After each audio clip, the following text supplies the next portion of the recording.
Okay, so 900 miles, 2009 Gy6, 150 cc, 4-stroke. The culprit, after new starter, new solenoid, new CDI, new coil, new plugs, new gasket, new valves, new starter, new everything, new battery. The culprit was a trashed piston and seized rings. This thing is just trashed. There's a ring on top.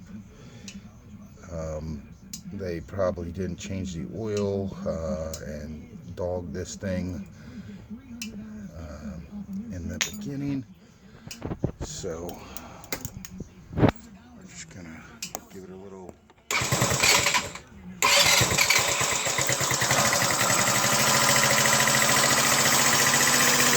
idle. There we go. So Gy6 150cc, need help.